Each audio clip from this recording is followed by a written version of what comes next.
জয় যিশু। প্রথম পাঠ আদি পুস্তক হতে আজকের বাণী পাঠ 41 অধ্যায় 55 থেকে 57 পদ, 42 অধ্যায় 5 থেকে 7 পদ, 17 থেকে 24তম পদ। যে ভাইরা যোসেফকে কৃতদাস রূপে বিক্রি করেছিল, তারাই একদিন কৃতদাসের মতো যোসেফের সামনে প্রণত হল। মিশরের রাজা ফারাও যাকবের পুত্র যোসেফের হাতে তার রাজ্য শাসনের ভার দিয়েছিলেন। 7 বছর ধরে সারা দেশে প্রচুর ফসল হওয়াতে যোসেফ বড় বড় গোলায় বাড়তি শস্য জমিয়ে রাখবার ব্যবস্থা করেছিলেন। তারপর কিন্তু 7 বছর ধরে চলল ব্যাপক দুর্ভিক্ষ। সারা মিশর দেশে লোকেরা যখন ক্ষুধায় কষ্ট পেতে লাগল, তখন তারা চিৎকার করে ফারাওর কাছ থেকে খাবার চাইতে লাগল। কিন্তু ফারাও মিশরের সকলকে বললেন, তোমরা বরং যোসেফের কাছে যাও, তিনি যা করতে বলেন তাই করো।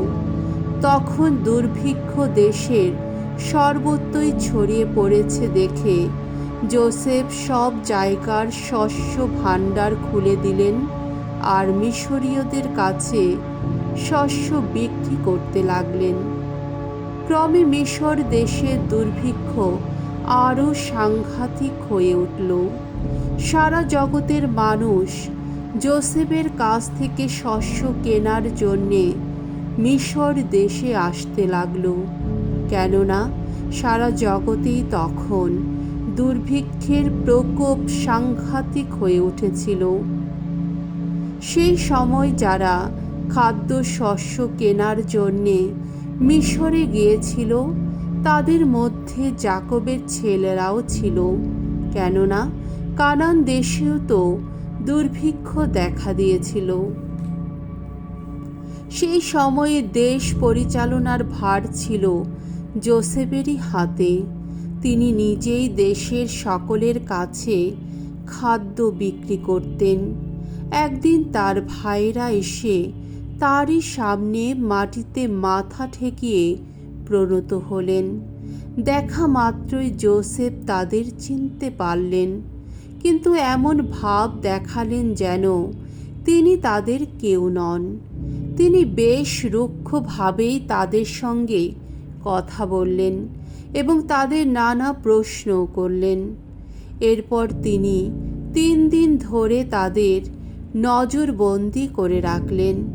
তৃতীয় দিনে যোসেফ তাদের বললেন, আমি এখন যা করতে বলছি তোমরা বরং তাই করো, তাহলে প্রাণে বাঁচবে তোমরা, কেননা আমি একজন ঈশ্বর ভীরু মানুষ। তোমরা যদি সত্যি সৎ মানুষ হও, তাহলে তোমাদের এক ভাই এখন তোমরা যেখানে নজরবন্দি হয়ে আছো সেখানেই আটক থাকুক, বাকি সবাই ফিরে যাক, সঙ্গে ঘরের লোকদের খিদে মেটানোর জন্যে খাদ্য শস্য নিয়ে যাক। পরে কিন্তু তোমাদের সবচেয়ে ছোট ভাইকে আমার কাছে নিয়ে আসতেই হবে, তাহলে তোমাদের কথা সত্য বলে প্রমাণিত হবে আর তোমাদের মরতেও হবে না। তারা তাই করতে রাজি হলেন। তারা নিজেদের মধ্যে তখন বলাবলি করতে লাগলেন, হায় রে, ভাইয়ের প্রতি সেদিন যে অন্যায় করেছিলাম তারই শাস্তি আজ আমাদের পেতে হচ্ছে। সেদিন সে বারবার আমাদের কাছে দয়া ভিক্ষা করেছিল, তখন তার মনের এত দুঃখ দেখেও আমরা তার কথায় তো কান দিইনি। সেই জন্যেই এত বড় দুঃখ আজ আমাদের ওপর নেমে এসেছে। রুবেন তখন বলে উঠলেন, আমি কি তখন তোমাদের বলিনি, ছেলেটির প্রতি তোমরা অন্যায় করো না? তোমরা তো আমার কথা কানেই নিলে না। তাই ঈশ্বর আজ আমাদের কাছ থেকে তার প্রাণের হিসাব নিজেই চেয়ে নিচ্ছেন। তারা অবশ্য জানতেন না যে যোসেফ তাদের সব কথা বুঝতেই পারছেন, কেননা যোসেফের সঙ্গে তাদের সব কথাবার্তা দোভাষীর সাহায্যেই হচ্ছিল। যোসেফ তখন একটু আড়ালে গিয়ে কাঁদতে লাগলেন। পরে ফিরে এসে তিনি তাদের আরও কিছু কথা বললেন।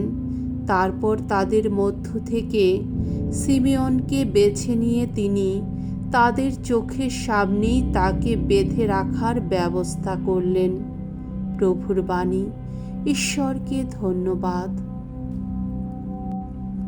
সাম সঙ্গীত 33 অধ্যায় 2 থেকে 3 পদ, 10 থেকে 11 পদ এবং 18 থেকে 19তম পদ। ধুয়ো। প্রভু, পূর্ণ করো প্রাণের আশা তোমার করুণা দানে। ভগবানের গুণগান করো সেতারের ঝংকারে। দশত্রন্তি বিনায় তাকে শোনাও সাম গান। শোনাও তাকে, শোনাও নতুন গান। নিপুণ হাতে জাগাও তান জয়ধ্বনির ছন্দে। বিজাতীয়দের পরিকল্পনা ব্যর্থ করেন স্বয়ং ভগবান। ভিন জাতিদের যত গোপন অভিপ্রায় বিফল করেন তিনি। ভগবানের পরিকল্পনা সে তো চিরকালের, অবিচল তার যত হৃদয় ভাবনা যুগে যুগে কালে কালে। ভগবানের দৃষ্টি কিন্তু নিয়ত তাদেরই প্রতি, তাকে সম্ভ্রম করে যারা, তার কৃপা প্রত্যাশী যারা। তাদের তিনি তো মৃত্যুর হাত থেকে রক্ষা করবেন, তাদের প্রাণ বাঁচাবেন দুর্ভিক্ষের দিনে। বাণী বন্দনা। জয় জয় প্রভুর জয়। আর দেরি নেই, আসছে ধর্মরাজ্য। তোমরা এখন বিশ্বাস করো মঙ্গল সমাচার। জয় জয় প্রভুর জয়। মঙ্গল সমাচার। মথিরচিত মঙ্গল সমাচার 10 অধ্যায় 1 থেকে 7 পদ। যিশু তার 12 জন শিষ্যকে তার দূত হিসাবে ঐশ্ব রাজ্যের বাণী প্রচার করতে পাঠালেন। একদিন যিশু তার সেই 12 জন শিষ্যকে কাছে ডাকলেন। তাদের তিনি দিলেন অপবিত্র যত বিদেহী আত্মাকে তাড়িয়ে দেওয়ার ক্ষমতা, আর মানুষের যত রোগ, যত ব্যাধি সারিয়ে তোলারও ক্ষমতা। সেই 12 জন প্রেরিত দূতের নাম এই।